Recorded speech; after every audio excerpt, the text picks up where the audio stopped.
Warning: the story you intend to hear may not be suitable for younger listeners. Discretion is advised.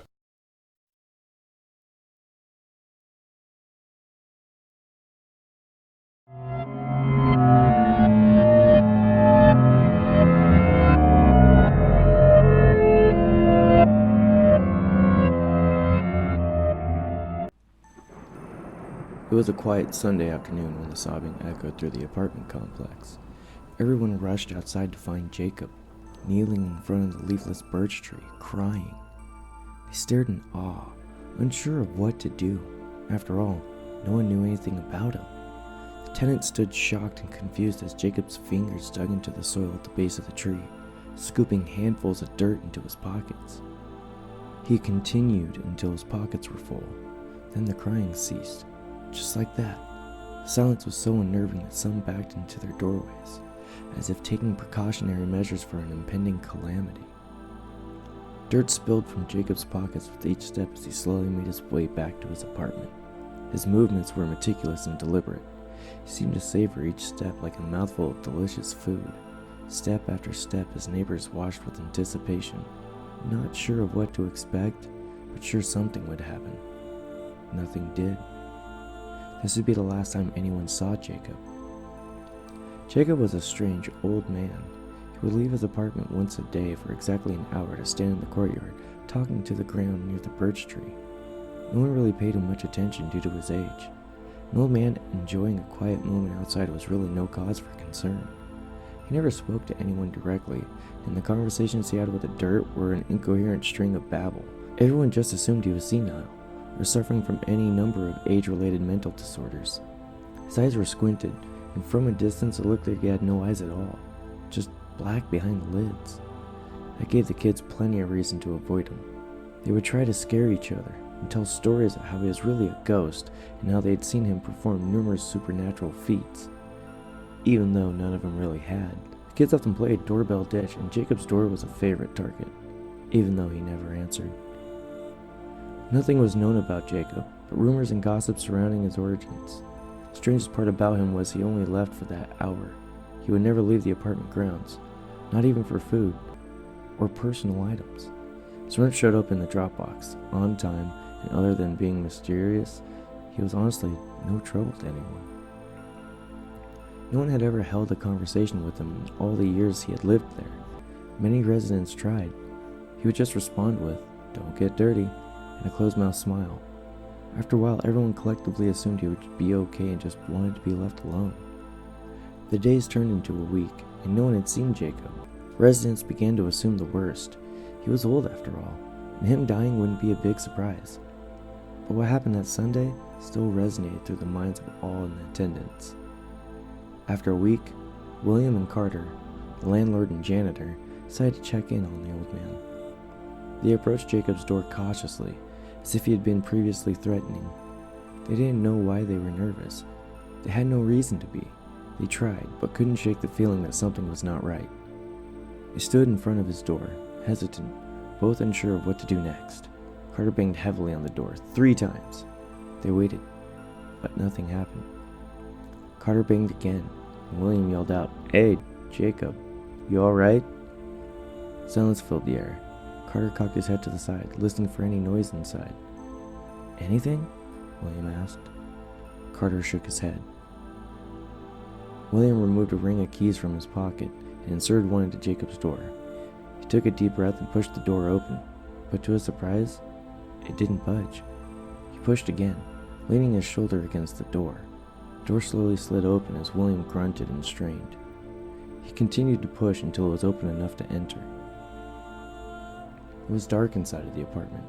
Not just the absence of light, but dark like the inside of a closed casket. The darkness was thick, and for a moment, William thought about closing the door and calling the police. Carter placed his hand on William's shoulder. "You gonna just stand here and stare?" he asked. William reluctantly squeezed through the crack of the door into Jacob's apartment. The room didn't seem as dark once inside. The light from the cracked door offered a small amount of visibility, but not much. The smell was unbearable. William covered his face with his shirt and tried to block the smell. It was indescribably moldy, sour blend of fermented filth. Carter gagged but fought the urge to throw up. Behind the door, the refrigerator lay on its side, serving as a barricade. Carter wondered why Jacob would lock himself inside like that, and how such a frail man could have moved the refrigerator alone. He pushed the thought to the side for a moment. Carter managed to drag the refrigerator away enough to fully open the door. The outside light illuminated the living room and revealed a thick layer of dust and dirt covering the entire room. William couldn't believe it. The room looked like it hadn't been lived in for 100 years. Paint peeled from the walls while the furniture was rotted and dilapidated. William called out to Jacob, but got no response. They stepped deeper into the apartment. Each step caused a small cloud of dust to stir up into the air. They checked the entire apartment, but found no one inside. Jacob had either left in early hours of the morning or just disappeared into thin air. As they checked each room, they found the windows covered by cardboard nailed shut. The same thick layer of filth covered every room and thing in them. Everything about Jacob was a mystery and growing in strangeness by the second. In all four corners of every room sat a small glass jar. Each jar had a melted candle sitting atop of it. The candle remains dripped down to the sides, partially obscuring the contents of each jar. Upon further inspections, the contents appeared to be dirt. The bedroom had the aforementioned jars in each corner as well, except in one of the corners sat a shrine. Glass jars formed a semicircle around several black and white photographs perched on a small wooden box. The largest one was a picture of a woman with the face scratched out. The other pictures were of strange cryptids and horribly deformed people. At least they looked like people. Some of the jars had liquid in them. Others had pieces of paper, buttons, feathers, insects, and dirt. Some jars were cloudy with the contents were beyond recognition. Candles melted down to the base rested on top of each of them. Golden pendants with foreign shapes and symmetry draped over the shrine. Carter picked up one of the jars and held it close to his face. "What the hell is this?" he asked rhetorically. Something inside of the cloudy jar scurried.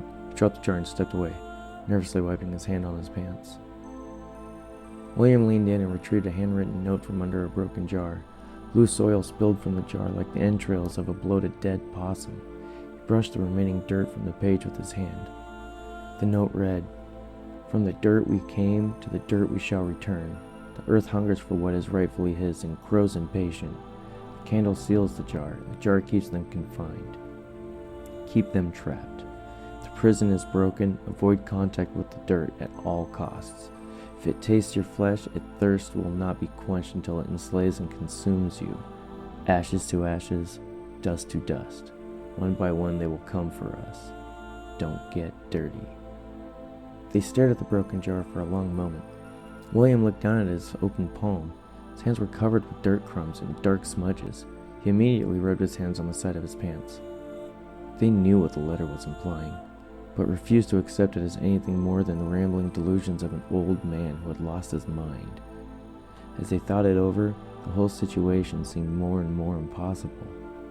But some subconscious cue caused them to repeatedly wipe the dirt off their hands. Even if this had all been some old man's final slip from sanity, it still didn't explain where Jacob had gone. All of the windows were nailed shut from the inside. The front door was locked and pinned closed by the refrigerator. Unless Jacob was a ghost and could really walk through walls, like the neighborhood kids suggested, there was no other explanation. William laughed to himself at the thought. They pushed the supernatural thoughts out of their heads and went back to work, cleaning the place up as quickly as they could. Carter loaded all the shrine's contents, along with the jars in each room, into a box and tossed the box into the dumpster outside. The jars shattered as they hit the bottom of the dumpster. Carter stopped for a moment and thought of the letter. That letter bothered him, but he wasn't ready to succumb to Jacob's fantasy world that easily. As sunset approached, they retired to their own apartments. They did not speak of the strangeness of the day. Exhausted and eager to push it out of their minds, they quietly parted ways. Carter sat slumped in a worn-out, comfortable recliner, drifting in and out of consciousness. Television illuminated the room as a popular talk show host recited a string of witty jokes to an enthusiastic audience. A procession of heavy-handed knocks came from the front door. Carter came to life, eyes wide and foggy, but still half asleep. "Yeah? Who is it?" Carter yelled from the comfort of his chair. No answer. He waited a long beat as he began to ask again. He was interrupted by more knocking, the heavy thuds reverberating through the house. The banging on the door at such a late hour was startling, but the dead silence that followed bordered terrifying. Carter grabbed a hammer from his toolbox and approached the door. He leaned in towards the people, squinting his right eye. As he inched closer, he could slowly begin to make out a silhouette. Just before he could fully see any physical details, the visitor banged on the door again, this time shaking the door on its hinge. He jumped back, raising the hammer to a shaky hand. His heart pounded in his chest, breathing labored and body trembling.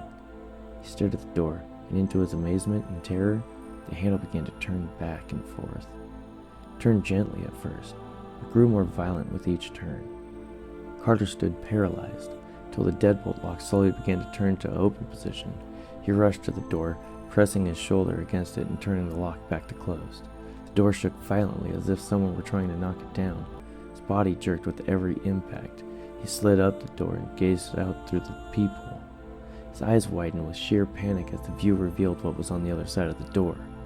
The door continued to shake as Carter peered out into an empty hallway. There was no one there to take responsibility for the banging or attempted break-in. Just an empty hallway. This can't be, Carter thought. This is not possible. His mind drifted back to the shrine in Jacob's house and the letter. He struggled to find answers, rational or supernatural. Just then, the banging stopped flat. He waited for a moment, certain that this was a ploy for him to relax and let down his guard. He slowly stood to look out at the peephole again, not sure of what he was expecting to see. The phone rang loudly. He spun quickly with his hammer raised, only to realize there was nothing sinister. He snatched the phone off the hook and screaming erupted from the receiver. It was William, hysterically yelling into the phone. "They are trying to get in. I can't see them, but they're breaking into the windows, the doors. I can't keep them out. Oh my God." His voice grew more desperate. "Carter, listen to me. It was the jars. The letter. Jacob. I don't know what to do. Just don't let them inside. Oh God. Oh God, oh God." The phone went dead. Carter held the phone to his ear in shock, shaking uncontrollably. The front doorknob began to shake and turn again. Carter rushed to the living room. Just as the door began to open, he crashed against it, slamming it shut and turning the lock closed. Across the room, the window began to slowly open. He grabbed it just in time, slamming it shut. Thought of Jacob's apartment came back. The refrigerator, the nailed windows, and the letter. He grabbed his couch and dragged it across the living room, flipped it over and pinned it to the door. The door handle continued to turn back and forth. Hammer in hand, Carter grabbed a handful of nails out of his toolbox and began to nail windows shut. The door banged violently against the couch, but he ignored it. His hands were shaking so badly that he dropped 4 nails for every one that he managed to hit with his hammer. He could barely hit a nail squarely on the head.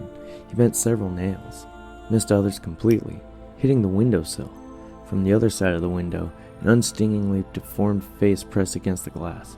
Carter screamed, dropping the hammer and falling to the ground.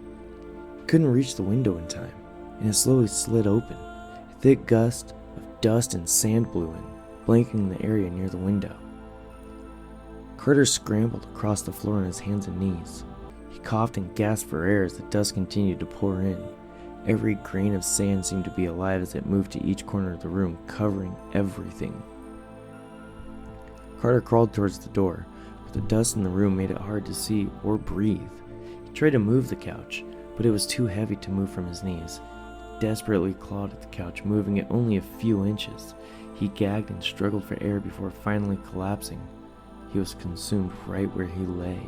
His body was no more, just a mound of earth and sand. No one knew what happened to Carter and William. Some say they found a fortune inside of Jacob's apartment and ran off with it. Others say they were taken by Jacob's ghost. But since no crime could be verified, the police were forced to add it to the pile of missing persons cases. The case was revisited shortly after when 2 police officers involved with the case disappeared mysteriously. When William and Carter weren't seen for several days, the police were called. Missing officers were the first to respond to the call, and both entered the dirt-covered apartments. The rooms were considered a potential health risk, and everyone following them wore protective masks and suits when they entered. Several days went by, and neither officer came to work or answered their phones. Their wives and children also went missing. It was possible that they had packed up and left, but no clothes were gone, no personal items missing. Cell phones and credit cards were unused. All that remained in their homes was dirt and sand shrouding everything inside.